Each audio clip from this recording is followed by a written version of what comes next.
Hola mis amigos y amigas de este programa ¿De qué se trata? Para mí es un inmenso placer estar aquí con ustedes una vez más y más en momentos y temas como estos, ¿no? Estamos tratando el tema de la familia. Tuvimos un programa anterior, vamos a seguir y me imagino que vamos a tener un tercer programa porque este es un tema muy vital, un tema muy trascendental, un tema, yo diría, neurálgico. Y es muy importante que entendamos de qué se trata la familia. En el programa anterior habíamos hablado del reto social que tiene la familia. Hablábamos de la globalización y de cómo esa globalización que está aquí para quedarse hasta que evolucione en algo más, que esperemos que sea mejor, y que estamos aquí. Y yo creo que si hay un momento en que la palabra se cumple a cabalidad, es este, donde se dice la palabra y nosotros lo vemos. Estamos aquí, pero no somos de aquí. En cierto modo somos extraterrestres, si es que hay que usar ese término, ¿no? Porque no somos de aquí, somos de un mundo donde está Dios, somos del mundo de Dios. El cielo es nuestra patria, como dice las lecturas de la misa de difuntos, ¿no? La patria del cielo. Y vamos hacia allá y somos peregrinos, pero mientras estamos aquí, trabajamos para dilatar el reino de Dios. No estamos aquí para adornar el mundo, sino para crear un cambio positivo en ese mundo. Y por lo tanto, el elemento, la clave que cambia ese mundo es la familia. Él decía el padre Peito, ¿no? La familia que reza unida permanece unida. Y hoy en día vemos cómo la familia está teniendo unos embates que están tratando de destruirla. Usted destruye la familia, destruye una sociedad. Yo les expliqué también cómo fue uno de las características de la destrucción del Imperio Romano, la destrucción de la familia. Hablábamos entonces del reto social. Hoy vamos a hablar del reto moral, que es el reto que tiene la familia contra la cultura de la muerte. Este término, cultura de la muerte, lo acuñó el Papa Juan Pablo II. El Papa Juan Pablo II era muchas cosas, fue artista, actor, teólogo, pero algo que mucha gente no sabe, que era un gran filósofo, un hombre de un gran pensamiento profundo. De hecho, él nos va a dejar toda una teología. Hoy en día hay un doctorado en esa teología sobre la teología del cuerpo, que hablaremos en un programa sobre ello. Y viendo lo que le tocó vivir, acuérdense que Karol Wojtyła, que después va a ser Juan Pablo II, hoy San Juan Pablo II, vivió todo lo que era la Segunda Guerra Mundial. Polonia fue uno de los lugares donde el nazismo se desarrolló y se hizo presente con más crueldad. Ahí está el campamento del campamento de concentración de Auschwitz, donde aquellos horribles, yo he estado allí 3 veces y especialmente la última fue algo de una experiencia, porque yo creo que todo ser humano debería de ir a Auschwitz para que uno vea cuando el ser humano deja a Dios de lo que es capaz de hacer. Y después que salen los nazis, el fascismo, entra entonces el marxismo con una crueldad, que aquello fue espantoso, y más en un país como Polonia, que es un país de un gran espíritu católico y de historia católica. Y él tuvo que desarrollarse y ver todo lo que el ser humano es capaz de hacer para bien o para mal. Y entonces por eso desarrolla todo este sistema y todo este pensamiento, ¿no? Y aquí entonces, con su trayectoria, más lo que le tocó vivir, al punto de que él va a ser víctima de un atentado terrorista, él entonces acuña esta palabra, esta frase, que es la cultura de la muerte, la cultura de la vida versus la cultura de la muerte.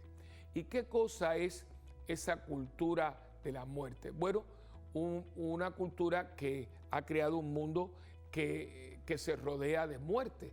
la droga, el alcoholismo, el aborto, el suicidio, la eutanasia, el terrorismo, la violencia. O sea, fíjense las palabras que yo he mencionado y que cualquier persona de la calle sabe de lo que yo estoy hablando. Yo no estoy hablando de unos conceptos intelectuales, abstractos, de que hay que ir a la universidad, de nivel de doctorado. No, cualquier persona sabe de droga, porque los tenemos en todas las esquinas, desgraciadamente, los puntos de droga, la guerra de los puntos de droga. Y no solamente Puerto Rico, América Latina y Estados Unidos y los países de Europa tienen toda una irrupción social con unas características horribles que son puntos del narcotráfico. Y esa es la droga. El alcoholismo, que en qué capital o qué país de nosotros, de Hispanoamérica, no existe el alcoholismo con diferentes. En un lugar es aguardiente, en el otro es ron, en el otro es tequila, en el otro es ginebra, en el otro es cerveza, pero en un alcoholismo rampante. El aborto. En Estados Unidos nada más hay 1 millón y pico de abortos anuales. Creo que aquí estamos en los 100 y pico. O sea, una cosa espantosa. El suicidio. Nosotros vemos como la gente hoy se suicida y muchas veces no nos dan la cifra para que nadie se asuste. La eutanasia. Y esto ha cogido, y hay lugares donde está aprobada la eutanasia, que es quitarle la vida a una persona porque dicen que para que no sufra.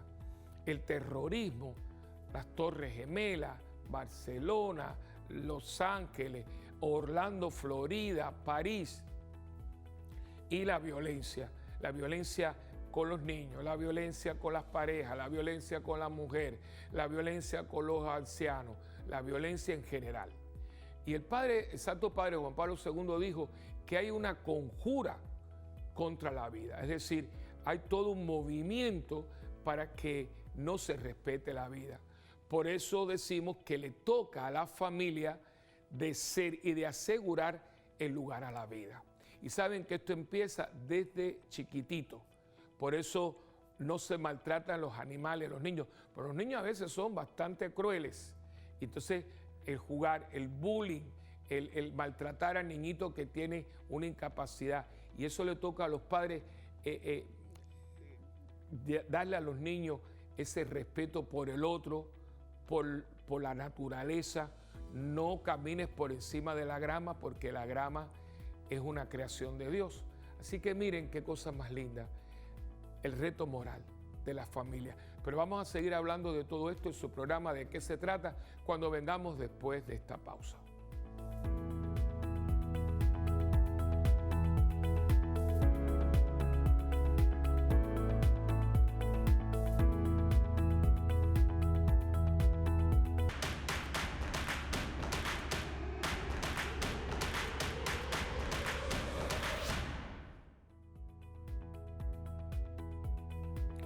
Bueno, pues aquí de nuevo con ustedes en ¿De qué se trata? Les habla el padre Willy Peña.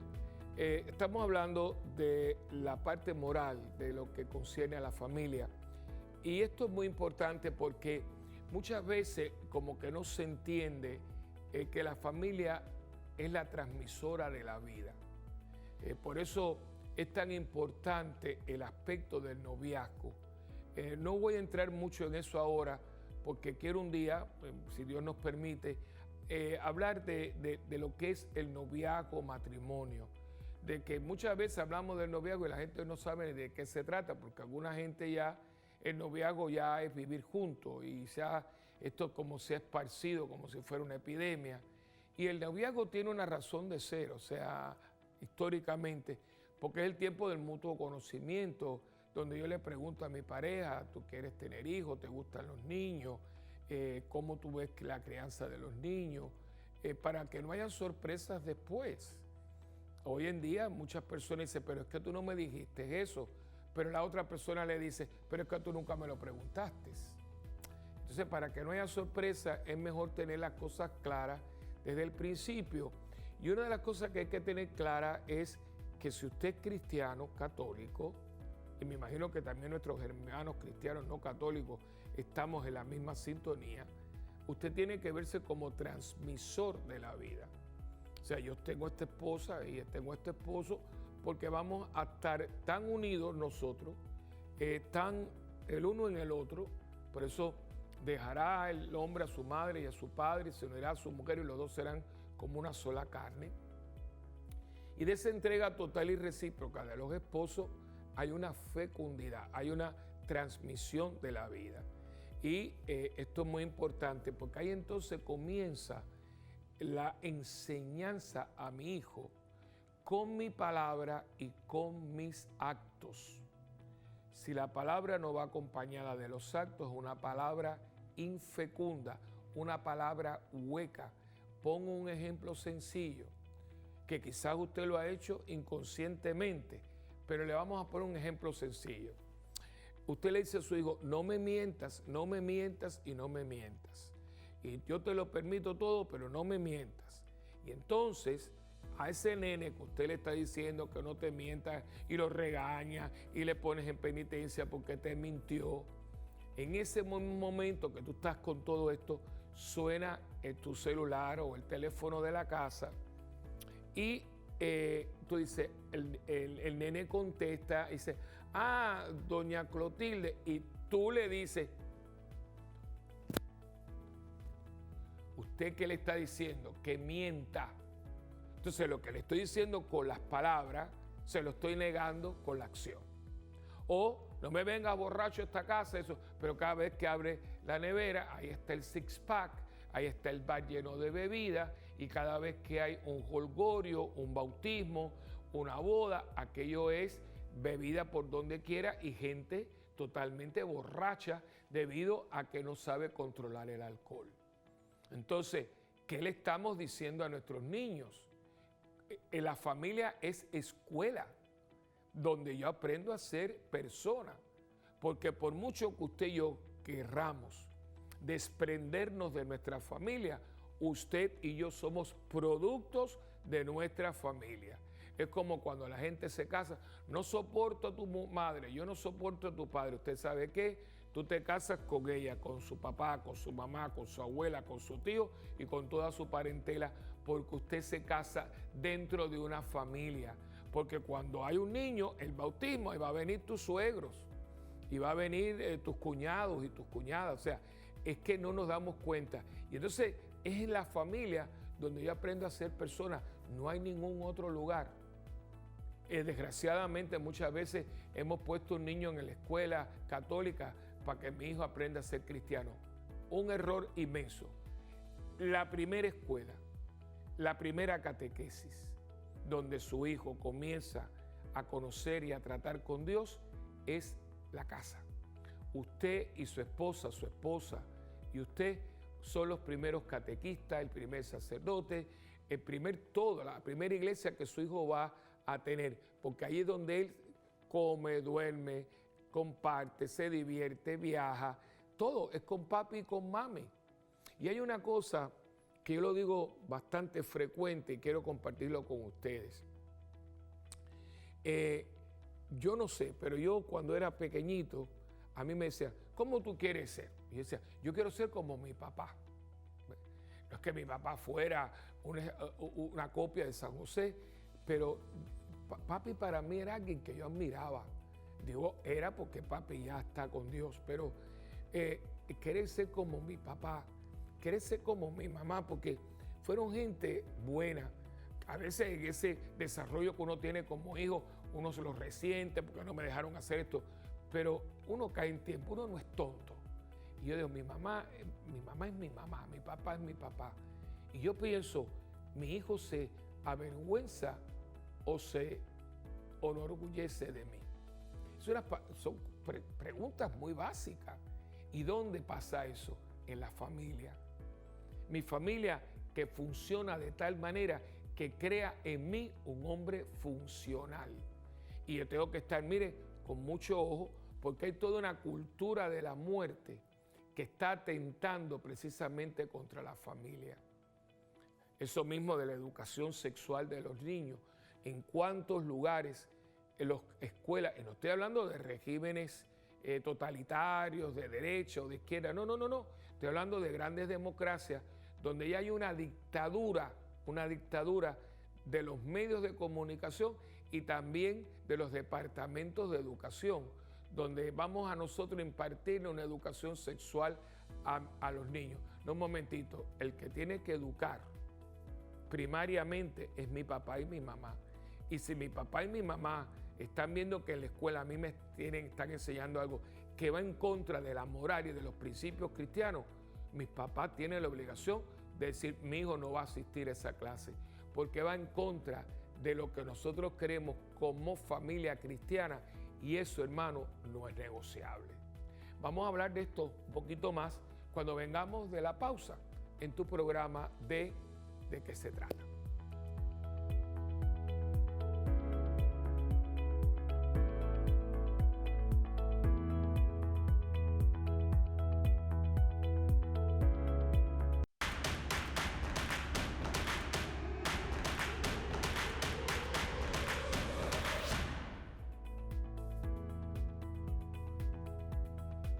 Bueno, pues aquí de nuevo con ustedes en De qué se trata. Les habla el Padre Willy Peña y estamos hablando del tema de la familia. Este tema fascinante y un tema clave para entender un poco lo que está sucediendo en el mundo entero.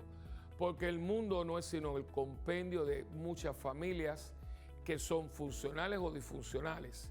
Ahí es donde aprendemos a ser personas, donde aprendemos a relacionarnos, donde aprendemos a tener una comunicación con Dios, y también donde aprendemos a tener un sentido del otro. Y quisiera en esta última parte del programa hablar un poquito de esto, porque es muy importante que hagamos un gran esfuerzo, porque debido, y hablamos de esto anteriormente, a este individualismo, que es una de las características del mundo postmoderno. Parte es que todo el mundo es muy individualista, cada uno vive en su pequeño mundo cibernético de su computadora, de su laptop, de Facebook, de todo eso. Uno está ahí y vemos que hay niños que no tienen ninguna interacción con otros niños. Se pasan horas y horas navegando y jugando, y algunos de esos juegos que usted le compra a su hijo sumamente violentos. El otro día estaba viendo a unos niños jugando y me asomé un poquito, estaban bien entretenidos y bastante eufóricos, y era que el programa era de quién mataba más. O sea, eran como dos, no sé, monstruos o superhéroes, lo que fuera, y uno acumulaba puntos matando gente. Imagínese usted, si yo tengo 6 años y mi juego es matando gente y acumulo puntos, mañana cuando yo mate a alguien no diga que es un problema, que es una catástrofe, porque es que eso es lo que me dieron. Entonces, como el niño está tan tranquilo y no está haciendo ruido, pues entonces déjalo ahí navegando en aguas muy turbulentas y mire a ver después lo que usted va a sacar. Una cantidad de niños están medicados, están con psicólogos, están con psiquiatras, y es producto de que no ha habido en la casa una relación humana. No estamos hablando aquí nada de extraordinario, una relación humana donde el niño aprende a compartir y compartirse con los demás, aprende a ser generoso, aprende a ser responsable, aprende a ser disciplinado y aprende a ser obediente y sumiso. Hoy en día hay muchos niños malcriados que no tienen ninguna disciplina. Y claro, yo no voy a ponerme como punto de referencia porque quizás en mi generación puedan decir que eran muy abusivos. Yo nunca fui abusado, pero sí fui disciplinado porque yo era tremendito. Pero fui disciplinado.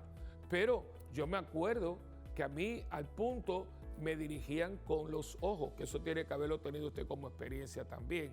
Si yo entraba en la sala y había una visita, me abrían los ojos como diciendo, ¿y usted qué hace aquí?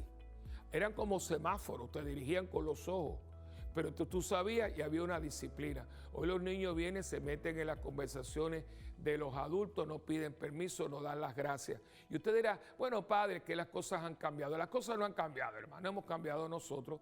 Y usted lo que está criando a una persona que no tiene control de sí mismo, no tiene ninguna buena costumbre, no tiene educación, y esos niños son niños que después no hay nadie que los tolere. Y por eso tenemos personas brillantes, pero que nadie las soporta porque no tienen los más elementales características de una buena educación. ¿Y dónde lo aprendes? En su familia. Y aprendes a dar, aprendes a dar. Yo me acuerdo cuando yo estaba en una escuela católica, no voy a decir el nombre, y yo hice un proyecto que era un juguete con amor. Y era que los niños de la escuela elemental, era una escuela de clase media alta, trajeran un juguete, pero no era un juguete comprado, era un juguete de ellos, en buenas condiciones para los niños que no tuvieran.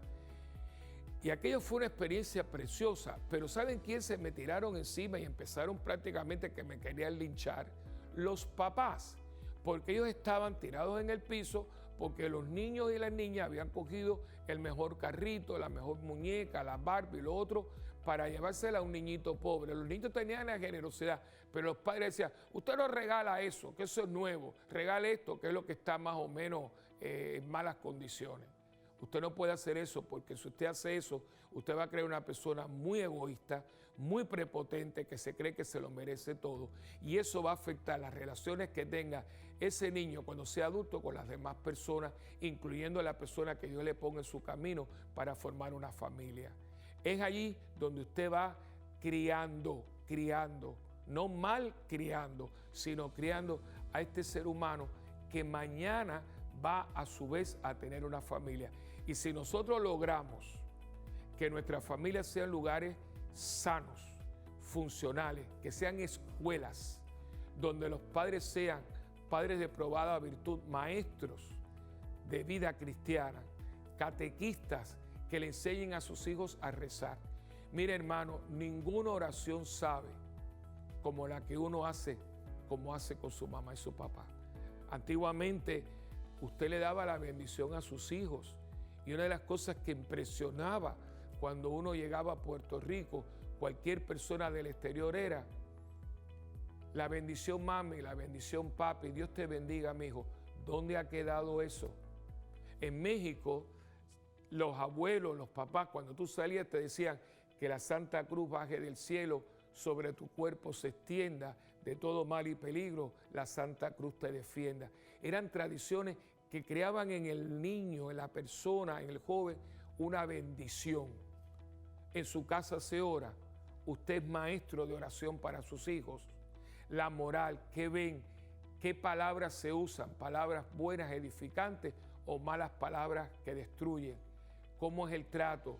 Se habla en voz alta, se habla en voz moderada, se dan las gracias, se toca la puerta porque se respeta la privacidad del otro.